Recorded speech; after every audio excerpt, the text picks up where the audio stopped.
Hi guys, ఒక యువకుడు తన తండ్రి దగ్గర నుంచి కేవలం 10,000 రూపాయలు తీసుకున్నాడు. అతని దగ్గర పెద్ద ఫ్యాక్టరీ లేదు, వేలాది ఉద్యోగులు లేరు, పెద్ద కంపెనీ కూడా కాదు. కానీ ఒక పెద్ద కళ మాత్రం ఉంది. అదే భారతదేశంలోనే అత్యుత్తమ ఫార్మా కంపెనీని నిర్మించాలని. ఈ రోజు అదే కంపెనీ ప్రపంచంలోని 100కు పైగా దేశాలలో మందులను విక్రయిస్తుంది. ఆ కంపెనీ పేరే సన్ ఫార్మా. ఆ కళను నిజం చేసిన వ్యక్తి దిలీప్ సాంఘ్వి. ఈ వీడియోలో ఆయన జీవిత ప్రయాణం, విజయం ఎన్నుకున్న రహస్యాలు, ప్రతి యువకుడు నేర్చుకోవాల్సిన పాఠాలు తెలుసుకుందాం. దిలీప్ సాంఘ్వి 1955 అక్టోబర్ 1న గుజరాత్ రాష్ట్రంలో జన్మించారు. తరువాత వారి కుటుంబం కోల్కతాకు వెళ్ళింది. ఆయన తండ్రి శాంతిలాల్ సాంఘ్వి జనరిక్ మందులు హోల్సేల్ వ్యాపారం చేసేవారు. స్కూల్ అయిపోయిన తర్వాత దిలీప్ తరచూ తండ్రి షాపుకు వెళ్లి మందులు వ్యాపారం ఎలా జరుగుతుందో గమనించేవారు. ఆ సమయంలోనే ఆయన ఒక విషయం గుర్తించారు. ఇతర కంపెనీల మందులు అమ్మడం కంటే మనమే మందులు తయారు చేస్తే ఎలా ఉంటుంది?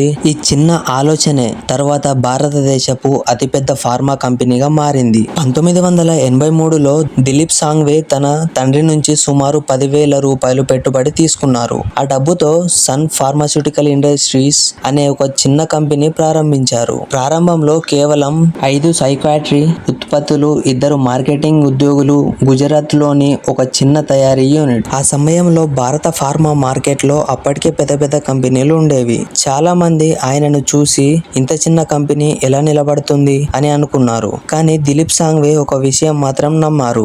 నాణ్యత ఉంటే విజయం తప్పదు. సైకాట్రీ డాక్టర్లు సన్ ఫార్మా మందులు అమ్మడం ప్రారంభించారు. ఆ తర్వాత కంపెనీ కార్డియాలజీ, గ్యాస్ట్రాలజీ, న్యూరాలజీ వంటి విభాగాల్లో అడుగుపెట్టింది. ప్రతి సంవత్సరం కొత్త ఉత్పత్తులు విడుదల చేస్తూ వైద్యుల నమ్మకాన్ని గెలిపించుకుంది. 1994లో సన్ ఫార్మా స్టాక్ మార్కెట్ లో లిస్ట్ అయింది. IPO విజయవంతం కావడంతో కంపెనీకి విస్తరణలకు అవసరమైనంత పెట్టుబడి లభించింది. ఇక్కడి నుంచే సన్ ఫార్మా నిజమైన వేగంతో ఎదగడం ప్రారంభించింది.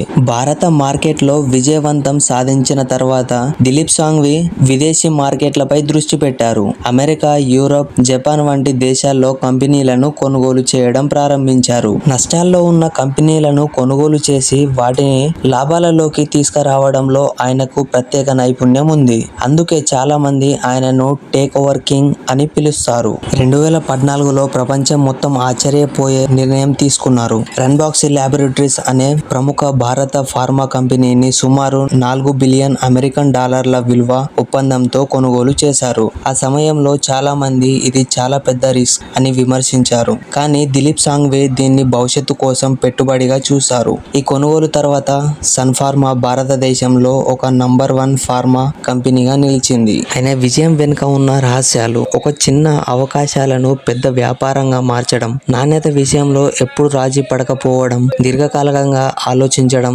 అవసరం లేని ప్రపంచానికి దూరంగా ఉండడం, ప్రతి సమస్యలో ఒక అవకాశాన్ని వెతకడం. ఇవే ఆయన విజయానికి కారణాలు. ఈరోజు సన్ ఫార్మా భారతదేశపు అతిపెద్ద ఫార్మా కంపెనీ. 100లకు పైగా దేశాలలో కార్యకలాపాలు, వేలాది ఉత్పత్తులు, ప్రపంచవ్యాప్తంగా లక్షలాది రోగులకు సేవలు. ఇది మొత్తం కేవలం 10,000తో మొదలైన ఒక కళ. ఈ కథ మనకు ఒక గొప్ప పాఠం చెబుతుంది. డబ్బు చిన్నదైనా కళ పెద్దదైతే కష్టపడి పనిచేస్తే ప్రపంచాన్ని గెలవవచ్చు. ఈ వీడియో మీకు నచ్చినట్లయితే లైక్ చేయండి, షేర్ చేయండి. ఇలాంటి మరికొన్ని వీడియోల కోసం మన ఛానల్ ని సబ్స్క్రైబ్ చేసి పెట్టుకోండి. నెక్స్ట్ వీడియోలో మళ్ళీ కలుద్దాం. అంతవరకు బాయ్.